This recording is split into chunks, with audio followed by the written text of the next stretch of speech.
প্রত্যেক ভূমিকম্পের সাথে সময় একটু একটু করে সংক্ষিপ্ত হয়। এটা রিসার্চ সায়েন্সের। কিভাবে? পৃথিবীর ভিতরে একটা জায়গা আছে যেটা উত্তপ্ত লাভা, এখানে লাভা আছে। আর পৃথিবীর ভিতরটা কিন্তু গরম। উপরেরটা আমরা যদিও দেখি এরকম শিলা, পাহাড় ইত্যাদি, পৃথিবীর ভিতরে কিন্তু আছে লাভা, যেটা সবাই মোটামুটি জানেন। এর ভিতরে একটা জায়গা আছে, ইনার কোর বলে জায়গাটাকে, একদম ভিতরে। এখনকার সাম্প্রতিক গবেষণা বলছে যে ভূমিকম্পগুলোর প্রভাবে, পৃথিবীতে যত ভূমিকম্প হয়েছে এর প্রভাবে ইনার কোর আগে যেদিকে ঘুরতো এখন উল্টা দিকে ঘোরা শুরু করেছে। নাউজুবিল্লাহ। মনে রাখবেন, কিয়ামতের অন্যতম আলামত কিন্তু সূর্য পশ্চিম দিক থেকে উঠবে আর সময় সংক্ষিপ্ত হয়ে আসবে। নবীজি বলেছেন যে একটা বছর চলে যাবে একটা মাসের মতো, একটা মাস চলে যাবে একটা সপ্তাহের মতো, একটা সপ্তাহ যাবে একটা দিনের মতো, একটা দিন যাবে কেমন, নবী এটাও বলেছেন। নবীজি বলেছেন একটা দিন যাবে একটা ঘন্টার মতো। মানে ঘন্টা মানে কি, যে ম্যাচের কাঠি জ্বালাতে যতক্ষণ সময় লাগে এতটুকু সময়ের মধ্যে মিনিট চলে যাবে। কিভাবে হবে এটা আল্লাহ ভালো জানে। আপনাদের নিউজ দেয়, চায়নাকে নাম তো শুনেছেন? চায়না একটা বাঁধ নির্মাণ করেছে, কৃত্রিম বাঁধ। ওর দেশে একটা কৃত্রিম বাঁধ নির্মাণ করেছে। এটা এত শক্তিশালী বাঁধ, ওখানে এত রড সিমেন্ট আর এই ম্যাটেরিয়ালস ইউজ করা হয়েছে, যেটা এই পাকিস্তান, তারপরে ইন্দোনেশিয়া, হ্যাঁ, বাংলাদেশ, এই যে দেশগুলো আছে, এই পুরো দেশটাকে, এই পুরো দেশের একটা বড় অংশকে এই কংক্রিটের নিচে ঢেকে ফেলা সম্ভব। এত বেশি কংক্রিট এখানে ইউজ করা হয়েছে, চায়না ইউজ করেছে, ওরা ইউজ করেছে। এবং বিশাল একটা পানির ফ্লো তারা সৃষ্টি করেছে, কৃত্রিম, এটা কিন্তু ম্যানমেড।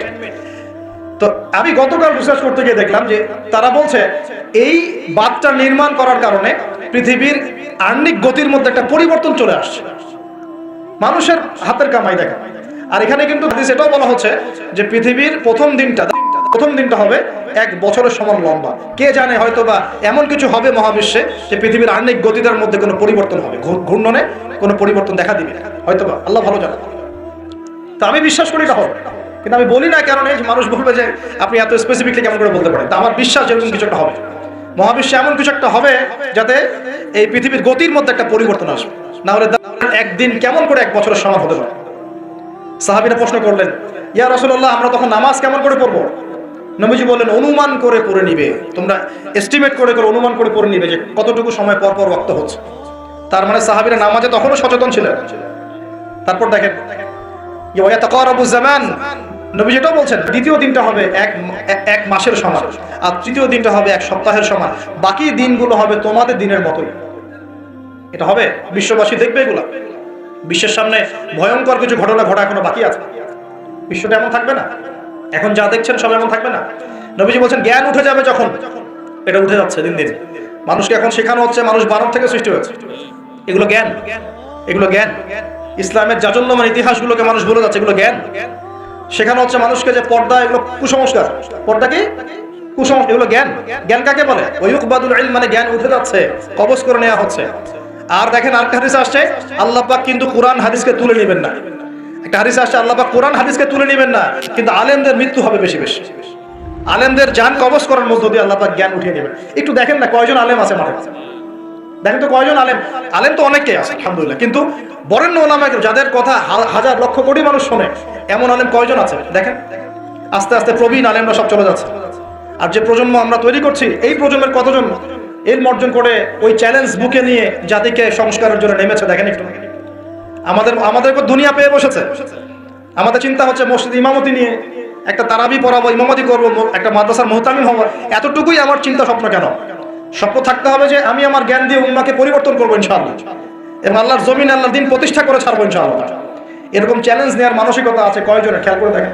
আর হিউজ এই যুব সমাজ যারা জেনারেল লাইনে পড়ছে, তাদের মধ্যে কয়জন আলেম হচ্ছে একটু চিন্তা করেন। আর যারা দুই একজন উঠে আসার সুযোগ পাচ্ছে, তাদেরকে আবার মানুষ বুক ভরে রিসিভ করছে না, তারা হেল্প পাচ্ছে না, সহযোগিতা পাচ্ছে না, বরং হিংসা শিকার হচ্ছে, বিদ্বেষের শিকার হচ্ছে, আগ্রহ হারিয়ে ফেলছে। আমি এখানে এসে কি করবো, আমাকে তো বুকে টেনে আর কেউ নেয়, এমন মনে হচ্ছে মানুষের কাছে। তো জ্ঞান উঠে যাবে, কিন্তু শুধু কোরআন সুন্নাহ আল্লাহ পাক তুলে নেবেন না, এমনটা আল্লাহ পাক বলেন নাই। আল্লাহ বলেছেন, তার নবীর মাধ্যমে জানিয়েছেন যে আলেমদের মৃত্যু হবে, সংখ্যা কমে যাবে। সংখ্যা বেড়েছে না কমেছে? সত্যি কথা হচ্ছে আলেমদের সংখ্যা, বরেণ্য আলেমদের সংখ্যা কমছে দিন দিন। আর মানুষ অনেক সময় জাহেলদেরকে আলেম বানিয়ে দিচ্ছে। অনেকে কোরআন তেলাওয়াত করতে পারছে না, সে এসে ওয়াজ করা শুরু করছে। আবার বড় বড় মুফতিদেরকে বাহাস তো ডাকছে, দেখেন না? একটা আয়াত তেলাওয়াত করতে পারছে না, একটা আয়াত তেলাওয়াত করলে 10টা ভুল হচ্ছে। একটা খুতবা, জুমার খুতবা দিতে গিয়ে 19টা ভুল করে ফেলছে। ইন্নাল হামদুলিল্লাহ এইগুলা বলতেই তার 19টা ভুল হচ্ছে, অথচ সে এখানে স্টেজে বসে বসে মানুষকে ওয়াজ বাহাসের জন্য ডাকতেছে। কত বড় মুফতি আছে, আসো সামনে বস। তাহলে সত্যি সত্যি এটা হচ্ছে না? জাহেলদেরকে মানুষ আলেমের জায়গা দখল করছে। আমরা এখন আলেম হই নাই, যে শব্দগুলো আমাদের সামনে ইউজ করা হয় কসম আল্লাহর, এগুলোর সাথে আমাদের কোনো সম্পর্ক। এখন আমরা শুধু তালেবে ইলম আছি, আর আমি দোয়া করি আমি তালেবে ইলম অবস্থায় থাকতে চাই, কারণ জ্ঞানের কোনো শেষ নাই। দোলনা থেকে কবর, জ্ঞান অর্জন করতেই থাকতে হবে। নবী মুসা আলাইহিস সালাম পর্যন্ত জ্ঞান অর্জন করতে গিয়েছেন খিজরের কাছে আলাইহিস সালাম, জান নাই? নবী মুসা আলাইহিস সালাম বলছেন আমি সবচেয়ে জ্ঞানী মানুষ, আল্লাহ পাক বলছেন না তুমি সবচেয়ে জ্ঞানী মানুষ না, ওই যে আমার বান্দা খিজর ও জ্ঞানী মানুষ। তখন তিনি বলছেন আমি তার সাথে দেখা করতে চাই, জ্ঞান শিখতে চাই।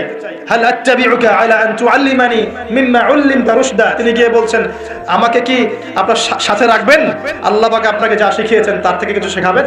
কে বলছে? নবী মুসা আলাইহিস সালাম। তো নবী মুসা আলাইহিস সালাম তালেবে ইলম হতে পারেন, আর আমরা কি বিয়া হয়ে গেছি নাকি? তো এই আন্তর্জাতিক খ্যাতি সম্পন্ন হাবিজাবি এগুলো বয়কট করেন, দরকার নাই, এগুলো কোনো দরকার নাই। এমনি আমরা তালেবে ইলমি থাকতে চাই। আর আমরা শুধু দায়ী মাত্র, আপনাদেরকে হয়তো দাওয়াত দিতে পারবো, কিন্তু ফিকহের কঠিন মাসআলাগুলো, গভীরতা, এগুলো আমরা বলতে পারবো না, এগুলো মুফতি সাহেবরা বলতে পারবেন। তো বরেণ্য ওলামায়ে কেরামদের সংখ্যা কিন্তু কমছে। আমরা দোয়া করি আল্লাহ পাক সমস্ত মজলুম ওলামায়ে কেরামকে মুক্তিদানের ব্যবস্থা করুন, এবং আল্লাহ পাক বাংলার জমিনে আলেমদেরকে দিয়ে ভরিয়ে দিন ইনশাআল্লাহ। আর জাহেলদেরকে আল্লাহ পাক আলেমের জায়গায় আনা থেকে আমাদেরকে হেফাজত করুন বলি। আর আমাদের সবাইকে এই ট্রল পাগল হলে চলবে না, ইস্যু পাগল হলে চলবে না, সমালোচনা সংস্কৃতি রং করা যাবে। আপনি মানুষ তৈরি করেন, মানুষ তৈরি করা অনেক কঠিন, নামিয়ে দেওয়া সহজ। আমরা এই জায়গায় আসতে অনেক কষ্ট করতে হয়েছে, কিন্তু নামারও কিন্তু খুব সহজ। একটা ইস্যু দিয়ে নামাতে পারে না, একটা ইস্যু সৃষ্টি করে নামাতে পারে। এই জায়গায় আসতে কিন্তু অনেক কষ্ট করতে হয়। অতএব আল্লাহর দ্বীনের সাথে গাদ্দারি করলে আল্লাহ পাক ছাড়বেন না, কিন্তু এটা মাথায় রাখবেন। আল্লাহ পাক আমাদের সবাইকে বোঝার তৌফিক দান করুন। নবীজি বলছেন কখন এই ভূমিকম্পগুলো আসবে, সিরিজ ভূমিকম্পগুলো কখন আসবে? যখন জ্ঞান উঠে যাবে এবং জালজালা বাড়বে, ইয়াতাকারাবু জামান, জামানা কাছাকাছি চলে আসবে।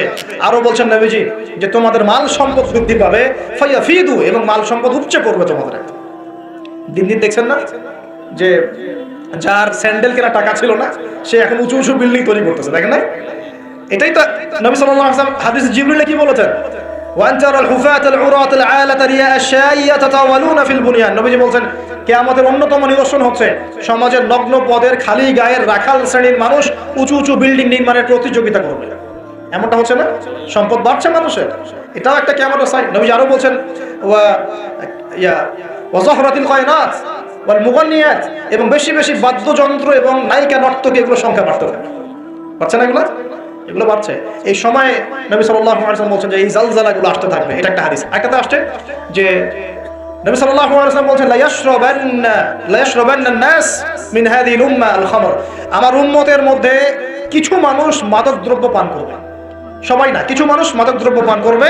ওয়া ইউসাম্মুনাহা বিগাইরি ইসমিহা, এবং সেই মাদকের নাম তারা পরিবর্তন করে খাবে। খাচ্ছে না মানুষ এখন? মাদককে মদ বলছে না। এই যে তোমরা টাইগার খাও কেন, স্পিড খাও কেন, এগুলোর মধ্যে অ্যালকোহল নাই? দিব্যি দেখ বাচ্চাদেরকে এগুলো খাওয়াচ্ছে অনেকে, দেখা যায়। আপনারা কি পাগল হয়ে গেছেন নাকি? এগুলোর মধ্যে এমন ক্ষতিকর উপাদান আছে যেগুলো দিয়ে মানুষের কিডনি ড্যামেজ হয়ে যায়। দিব্যি রোজার মাসে রমজান রোজা খুলেই একেবারে সিগারেট হাতে নিয়ে একদম এগুলো খাওয়া শুরু করে। এগুলোর মধ্যে মাদক দ্রব্য আছে। যে পানীয়র মধ্যে যাররা পরিমাণ মাদক দ্রব্য থাকবে সেটাও মাদক, মনে রাখবেন। স্মোক করো, স্মোকটাকে অনেকে মাদক মনে করে না, তাই না? স্মোকিংটাকে অনেকে মাদক মনে করে না, মনে করে মাকরু মনে হয়। মাকরু মানে কি? মাকরু মানে কি ভালো? মাকরু মানে কি? মাকরু মানে কি? কোরআনে সূরা বানু ইসরাঈল খুলে দেখেন, বড় বড় কিছু পাপের কথা মেনশন করে আল্লাহ পাক বলছেন এই পাপগুলো ছেড়ে দাও, এই পাপগুলো আল্লাহর কাছে মাকরু, এই পাপগুলো আল্লাহর কাছে অপছন্দের পাপ। এটা কি মাকরু মানে কি জায়েজ করে নেওয়া? সিগারেট খাওয়া বন্ধ করেন, ওয়াদা করেন আমার সাথে যে আজকে থেকে কোনদিন সিগারেট হাত দিবেন ইনশাআল্লাহ। কোনো প্রকার এইসব টাইগার মাইগার স্পিড খাবেন না, এসব ভালো জিনিস না। ভালো কিছু খান না, ভালো কিছু খান। আর অনেকে দেখা যায় যে জর্দা খাওয়া শুরু করেছে। কেন? এটা কি সুন্নত নাকি? কি দরকার আছে ভাই? এতটুকু খাইলে হয়তো নেশা হয় না, বুঝলাম। এতগুলো জর্দা একবারে খান দেখি, পাওয়া যাবে? খামরের মূলনীতি কি? যার বেশি খেলে নেশা হয় তার অল্প খাওয়া হারাম। মনে করেন এখানে যতটুকু পানি আছে, এতটুকু খেলে, এতটুকু মাদক খেলে কারণ নেশা হচ্ছে না, কিন্তু এতটুকু খেলে নেশা হচ্ছে। তার মানে কি এতটুকু খাওয়া জায়েজ, এতটুকু খাওয়া হারাম, নাকি পুরোটাই হারাম? এটা বোঝার জন্য কি মুফতি হওয়ার দরকার আছে? আপনি বুঝতে পারছেন? অতএব এই যাবতীয় মাদক দ্রব্য থেকে দূরে থাকতে হবে, না হলে ভূমিকম্প আসবে। কিন্তু ভূমিকম্প আসবে। আর মাদক দ্রব্য নিয়ন্ত্রণ অধিদপ্তর দিয়ে শুধু মাদক নিয়ন্ত্রণ করা যাবে না। মানুষের ঈমান আকীদার পরিবর্তন দরকার। মানুষের মধ্যে আল্লাহর ভীতি জাগ্রত করতে হবে, তাহলে মানুষ অটোমেটিক মাদক ছেড়ে দিবে ইনশাআল্লাহ। আমরা কি যুবক ভাইদের কাছে ওয়াদা নিতে পারি ইনশাআল্লাহ তাআলা জীবনেও কোনোদিন মাদক খাবো না, জীবনে কোনোদিনও মাদকের ধার কাছে যাবো না ইনশাআল্লাহ। আল্লাহ পাক সাক্ষী থাকুন, আল্লাহ কবুল করুন, আমিন। প্রিয় ভাইরা, এটা নবীজি বলছেন লা ইয়াশরাবান্না নাস মিন হাযিহিল উম্মতি খামরুন, আমার উম্মতের কিছু মানুষ খামর মাদক পান করবে, ওয়া ইউসাম্মুনাহা বিগায়রি ইসমিহা, এর নাম রাখবে ভিন্ন, অন্য নামে ডাকবে, মাদক বলে ডাকবে না। আর কি করবে? ওয়া ইউযাফু আলা রুউসিহিম, তাদের মাথা, এটা বোঝেন একটু ভালো করে, ওয়া ইউযাফু আলা রুউসিহিম, তাদের মাথার কাছে থাকবে মাআজিফ, ইউযাফু আলা রুউসিহিমুল মাআজিফ। মাআজিফ মানে হচ্ছে বাদ্যযন্ত্র। মাআজিফ মানে কি? বাদ্যযন্ত্র। এখন বলেন তো মাথার কাছে বাদ্যযন্ত্র থাকবে মানে কি? কি বুঝলেন? কে বলেছে? এয়ারফোন, ব্লুটুথ, এই যে আপনি যে মাথায় কানে দিয়ে রাখছেন, মাথায় আছে না? দেখেন নবী সাল্লাল্লাহু আলাইহি ওয়াসাল্লাম কতদিন আগে, 1400 বছর আগে এই হাদিস বলে গেছেন যে ওই সময় আমার উম্মতের একটা অংশ এরকম করে হেডফোন দিয়ে মাথা দিয়ে গান শুনে, কানের ভিতরে গান মিউজিক চলবে, চলছে না? ওয়াল মুগান্নিয়াত, এবং তারা গায়িকা নায়িকা নর্তকী নাচাবে, নাচায় না মানুষ? শহরগুলোতে গিয়ে দেখেন খালি গায়িকা নর্তকীর, শহরে যাওয়া লাগে, ফেসবুক ইউটিউব ঢুকলেই তো দেখা যায় সবখানে নাচতে আছে। রাস্তাঘাট, ব্যাংক ব্যালেন্স, অফিস আদালত, সব জায়গায় নগ্নতা বেপরদামি চলে গেছে। রাস্তাঘাট, বাস, ট্রাক, যেখানে যাবেন সেখানে, কোথায় ডানে তাকাবেন ডানে, বামে তাকালে বামে, সামনে তাকালে সামনে, পিছনে পিছনে। মেয়েদেরকে নিয়ে আমি কালকে লেকচার দিব ইনশাআল্লাহ, ওদেরকে অনেক কিছু বলার আছে, অনেক কিছু বলার আছে। কারণ সমাজের একটা বড় ক্ষতি হচ্ছে এদের কারণে, সমাজের একটা বিশাল ক্ষতি হচ্ছে বেপরদা মেয়ের কারণে। বহু দিনদার পরহেজগার যুবক পর্যন্ত ঈমান হারাচ্ছে এদের কারণে। আর বাসায় তো এদের বাপ নাই, মনে হয় বাপ নাই, ভাই নাই, স্বামী নাই, কেউই নাই, এদেরকে বোঝানোর কেউ নাই। অনেক দিনদার ছেলে পর্যন্ত এদের ফিতনায় দিন হারিয়ে ফেলছে। বারবার বলি তোমাদেরকে যে একটা হালাল রিজিকের সোর্স তৈরি করো, তাড়াতাড়ি বিয়ে করে ফেলো। বিয়ে ছাড়া চাহিদা, লজ্জাস্থানের হেফাজত, এগুলো করার কোনো বিকল্প কোনো পথ নাই, বিকল্প কোনো পথ নাই। যে পথগুলো দেখা যায় এগুলো হতাশা আরো বাড়াই দিবে, এগুলো আপনাকে আরো জানোয়ার বানায় ফেলবে ভিতর থেকে। যুগ চলছে, মেয়েদের ইজ্জত আবরু রক্ষা করা খুব চ্যালেঞ্জের কাজ। মেয়েদের ইজ্জত আবরু রক্ষা করা এত চ্যালেঞ্জ।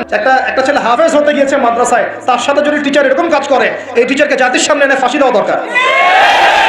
তখন সবার একটা আক্কেল হবে, শিক্ষা হবে। পাপ তো পাপি, আলেম করলেও পাপ, জালেম করলেও পাপ, নাকি ওটা মাফ হয়ে যাবে নাকি? এই ঘটনাগুলো ঘটছে কেন? কেন ঘটবে এই ঘটনাগুলো? আল্লাহ পাক আমাদের সবাইকে বোঝার তৌফিক দান করুন। আর এই ঘটনাগুলো ঘটার অন্যতম কারণ হচ্ছে, যেটা বলছিলাম প্রিয় ভাই, এই পাপগুলোর কারণে কিন্তু আল্লাহর শাস্তি নেমে আসে।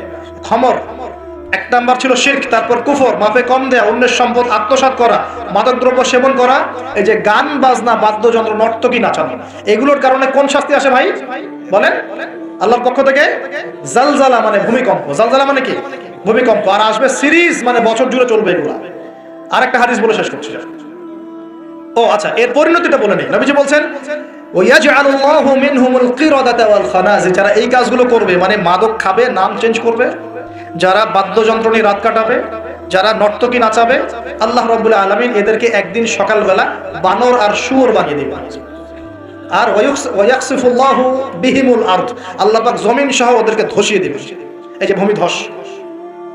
আরেকটা হাদিস আসছে তিরমিজির মধ্যে, 2211 নম্বর হাদিস। নবী সাল্লাল্লাহু আলাইহি ওয়াসাল্লাম বলেছেন, এটা শেষ হাদিস আছে আমাদের লেকচারে। নবীজি বলছেন, বলেন সাল্লাল্লাহু আলাইহি ওয়াসাল্লাম, নবীজি বলছেন যে যখন ইদা তুখিযাল ফাইউদুলা, একটু ভালো করে হাদিসটা শুনবেন, একটু বড় হাদিস।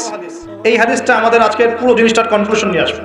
কোন কোন পাপগুলো ছাড়লে পরে আমরা আল্লাহর আযাব ছাড়তে পারবো, গজব থেকে বাঁচতে পারবো, আর কোন কোন পাপে লিপ্ত থাকলে পরে আল্লাহর গজব আসবেই, কোনো মাফ নাই। শেষ হাদিস মনোযোগ দিয়ে শুনুন। নবী সাল্লাল্লাহু আলাইহি ওয়াসাল্লাম বলেছেন ইদা তুখিযাল ফাইউদুলা, যখন দেখা যাবে যে গনিমতের মাল বা রাষ্ট্রীয় সম্পদ যেগুলো আছে, বুঝতে পারছেন, গনিমতের মাল, রাষ্ট্রীয় সম্পদ, এগুলোকে মানুষ ব্যক্তিগত সম্পদ মনে করে খাওয়া শুরু করে। হয়েছে কি হয় নাই? কথা বলেন। এই সিচুয়েশন আসছে কি আসে নাই?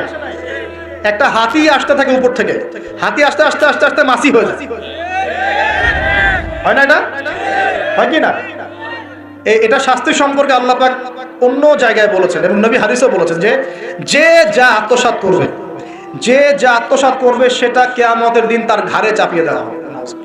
কিয়ামতের মাঠে উঠে দেখবেন বহু মানুষ কাঁধের মধ্যে রিলিফের টিন নিয়ে বসে আছে, বহু মানুষ কাঁধের মধ্যে রিলিফের গম নিয়ে বসে আছে। বহু মানুষ কাদের মধ্যে দেখবেন যে বন্যার্থদের ত্রাণের যে কম্বল, এই যে ত্রাণের বিষয়গুলো কাঁধে নিয়ে বসে আছে, রাস্তার কন্ট্রাক্টরের টাকা পয়সা কাঁধে নিয়ে বসে আছে। বহু মানুষ এই কাজ করবে। এটা হবেই। নবীজি বলেছেন যে যা আত্মসাৎ করবে, নবীজি হাদিসে বলেছেন কেউ গরু নিয়ে থাকবে, গরু, কেউ ছাগল নিয়ে থাকবে, ছাগল। বিশ্বাস করছেন না? হাদিসে গরু ছাগল কথাই আসছে, যে কেউ দেখা যাবে গাদের মধ্যে গরু নিয়ে আছে, কেউ উট নিয়ে আছে, কেউ ছাগল নিয়ে আছে। নবীজি বলছেন তোমরা পরকালের ওই দিন আসার আগেই যার যার হক তাকে দিয়ে দাও, দিয়ে বেঁচে যাও। যার যার হক তাকে বুঝাই দিয়ে বেঁচে যাও, বলো খালাস, যার যার হক তাকে দিয়ে দিলাম, যাও বাবা। ইদা তুখিযাল ফাই উদুলান, যখন এরকম গনিমতের মালকে ব্যক্তিগত সম্পদ রূপে ব্যবহার করা হবে, ওয়াল আমানাতু, এবং আমানতকে, ওয়াল আমানাতু মাগরামান, আমানতটাকে মাগনামান মানে গনিমত মনে করা হবে, আমানতটাকে গনিমত মনে করা হবে। ওয়াল আমানাতু মাগনামান, আমানতকে গনিমত মানে আমানত রাখা হয়েছে, ও খেয়ানত করে ফেলবে, লুটে পড়ে খেয়ে ফেলবে। এটা হচ্ছে কিনা? সবচেয়ে সেরা আমানত আমাদেরকে আল্লাহ দিয়েছেন ইসলাম, আমরা সেই ইসলামের সাথে খেয়ানত করছি কিনা? বুঝতে পারছেন না? একজন আলেমকে আল্লাহ পাক আমানত দিয়েছেন দ্বীনের জ্ঞান, সে জ্ঞানের সাথে খেয়ানত করছে কিনা? একজন ক্ষমতাসীনকে আল্লাহ পাক দিয়েছেন ক্ষমতা, সে ক্ষমতা দিয়ে খেয়ানত করছে কিনা? একজন পরিবারের কর্তাকে আল্লাহ পাক পরিবার দিয়েছেন, সে পরিবারের মধ্যে খেয়ানত করছে কিনা? সবাই সবার জায়গাতেই খেয়ানত করছে। আল্লাহ পাক আমাদেরকে বোঝার তৌফিক দান করুন। 3 নাম্বার নবীজি বলছেন ওয়াজ যাকাতু মাগরামান, যখন যাকাতটাকে মানুষ বোঝা মনে করা শুরু করে। যাকাত দিতে চায় না মানুষ, যাকাত নাম শুনলেই দৌড় দেয় পিছন থেকে, যাকাত দিতে চায় না, নামাজ পড়ে যাকাত দিতে চায় না। আল্লাহ পাক আমাদের সবাইকে যাকাত দেওয়ার তৌফিক দান করুন। ওয়া তুউল্লিমা লিগাইরিদ দ্বীন, এটা চমৎকার। নবীজি বলছেন যখন ধর্ম বিবর্জিত শিক্ষা চালু হয়, বুঝতে পারেন না? ধর্ম আলাদা, শিক্ষা আলাদা, চালু হয়েছে কি হয় নাই? সারা বিশ্বে হয়েছে কি হয় নাই? ধর্ম আলাদা, শিক্ষা আলাদা। ধর্ম বিবর্জিত শিক্ষা যখন চালু হবে, এবং এবার শোনেন, নবীজি বলছেন ওয়া আতাআর রাজুলু ইমরাতাহ, একজন পরিবারের কর্তা তার স্ত্রীর আনুগত্য করবে। ফ্যামিলিস্ট রেভলিউশন মানে স্ত্রীর আনুগত্য করবে পুরুষ, স্ত্রীর আঁচল ধরে বসে থাকবে পুরুষ। শুধু তাই না, ওয়াক্কা উম্মাহ, এবং তার মায়ের সাথে খারাপ ব্যবহার করা শুরু করে। মাকে প্রাধান্য না দিয়ে বউকে প্রাধান্য দিবে এবং তার আঁচল ধরে বসে থাকবে। এই সময় আসে নাই? আচ্ছা, হিসাব করতে থাকবে, মিলাতে থাকবে। নবীজি বলছেন ওয়াদনা সাদিকা, বন্ধু বান্ধবদেরকে কাছে টেনে নিবে, বন্ধু বান্ধবদেরকে কাছে টেনে নিবে। ওয়াকসা আবা, এবং তার বাবাকে দূরে ঠেলে দিবে। হয়েছে কি হয় নাই? যুবকরা বলো, এটা হয় নাই? বাবাকে দেখলে কয়েকটি সালাম দেয়। বাবার সাথে কতজনের ভালো সম্পর্ক আছে? বন্ধুর সাথে যা বাবার সাথে তা নয়। অথচ বাবা এবং ছেলের সম্পর্ক হওয়া উচিত বন্ধুত্বপূর্ণ। তোমার সবচেয়ে সেরা বন্ধু হবে তোমার বাবা, তোমার সবচেয়ে সেরা বান্ধবী হবে তোমার মা এবং তোমার বোন। মায়ের সাথে ছেলের সম্পর্ক দূরত্ব, বাবার সাথে ছেলের সম্পর্ক দূরত্ব, এগুলো হচ্ছে না? এটা নবীজি বলেছেন। আর বলছেন, এবার শোনেন, ওয়াজহরাতিল আসওয়াতু ফিল মাসাজিদ, মসজিদগুলোর মধ্যে হট্টগোল শোরগোল বেড়ে যাবে। বাড়ে না? মসজিদ এখন হইহুল্লাহ হয় না? মসজিদের মধ্যে হকি স্টিক নিয়ে মারামারি হয়েছে, আমি নিজে দেখেছি। 2 দল কমিটি আধিপত্য বিস্তারকে নিয়ে একদম হকি স্টিক নিয়ে আসছে মসজিদে মারার জন্য, এরকমও হয়েছে। আরো অনেক জঘন্য ঘটনা ঘটে, আল্লাহ মাফ করুক। তারপর নবীজি বলছেন ওয়াসাদা কাবিলুহু ফাসিকুন, একটা কবিলা বা একটা গোত্রের নেতৃত্ব দিবে একজন ফাসিক ব্যক্তি। এমন হচ্ছে কি হচ্ছে না? হচ্ছে। ওয়াসাদা কাবিলুহু ফাসিকুহুম, তাদের মধ্যে যে ফাসিক সে দিবে নেতৃত্ব। নাউযুবিল্লাহ। নবীজি আরো বলছেন ওয়া কানা যাঈমুল কওমি আরযালাহুম, সমাজের সবচেয়ে নিম্ন শ্রেণীর মানুষ কওমের জিম্মাদার হয়ে যাবে। সুবহানাল্লাহ। নবীজি আরো বলছেন ওয়া উকরিমার রাজুল, একজন ব্যক্তিকে এই কারণে সম্মান করা হবে মাখাফাতা শাররি, তার ভয়ে তাকে সম্মান করা হবে। একজন ব্যক্তিকে তার ভয়ে, তার ক্ষমতার ভয়ে, তার টাকার ভয়ে, তার ক্ষমতার ভয়ে, তার জনবলের ভয়ে তাকে সম্মান করা হবে। এমনটা হচ্ছে না? হচ্ছে। নবীজি আরো বলছেন ওয়া যাহরাতিল কায়নাত ওয়াল মুগান্নিয়াত ওয়া যাহরাতিল কায়নাত ওয়াল মাআজিফ ওয়া যাহরাতিল কায়নাত ওয়াল মাআজিফ, গায়িকা এবং বাদ্যযন্ত্রের প্রচলন বাড়তে থাকে, গায়িকা বাদ্যযন্ত্র ব্যাপক হারে বাড়তে থাকে। এবং ওয়াশুরিবাতিল খুমুর, এবং বেশি বেশি মাদকদ্রব্য সেবন করা হবে। ওয়া লাআনা আখিরি হাযিহিল উম্মাহ উলাহা, উম্মতের শেষ দিকের মানুষেরা প্রথম দিকের মানুষকে গালি দেওয়া শুরু করে। এই পাপগুলো যখন সমাজে দেখা যাবে, এই পাপগুলো যখন সমাজে দেখা যাবে, তখন তোমরা ফালইয়ারতাকিবু, এবার ধেয়ে আসবে ইনদা যালিকা, তোমাদের দিকে ধেয়ে আসবে 4টা আযাব। কয়টা আযাব? 4টা। 1 নাম্বার নবীজি বলছেন রিহান হামরাআন, উত্তপ্ত গরম বাতাস তোমাদের দিকে ধেয়ে আসবে। এখনো কি এসেছে? আসবে। আমি রিসার্চ করেছি, এই নাসা এই গবেষণা শুরু করেছে, সূর্য থেকে এরকম ক্ষতিকর কিছু উত্তপ্ত বিকিরণ আসতেছে পৃথিবী থেকে। এবং সামনে আসবে পৃথিবী থেকে, দেখে নিন। নাসাও বলছে এটা আসবে, কারণ ওইখানে হিলিয়াম গ্যাসের বিস্ফোরণ হচ্ছে সূর্যের মধ্যে। ওখান থেকে এমন উত্তপ্ত কিছু আসবে যেটা পৃথিবীকে ধেয়ে নিয়ে আসবে। আল্লাহ মাফ করুন। ওয়ারিহান হামরা, নবীজি বলেছেন গরম উত্তপ্ত বাতাস তোমাদেরকে চাপিয়ে দেওয়া হবে। ওয়া জালজালাতা, এবং এই যে ভূমিকম্প আল্লাহ চাপিয়ে দিবেন এই পাপগুলোর কারণে। আর কি হবে? ওয়া খাসফান, এবং ভূমি ধসে যাবে নিচে। ভূমি কি হবে? ধসে যাবে। আর বলছেন ওয়া মাসখান, এবং মানুষের চেহারা সুরত আকৃতি পরিবর্তন হয়ে যাবে। এটাকে বললাম যে বানর সুর হয়ে যাবে। আরো কিন্তু আকৃতি পরিবর্তনের আরো ব্যাখ্যা আছে। ছেলে এখন মেয়ে হয়ে যাচ্ছে, মেয়ে ছেলে হয়ে যাচ্ছে, দেখছেন না খবরগুলো বাড়ছে না? এটাও মাসখান, মানে আকৃতি পরিবর্তন হয়ে যাচ্ছে।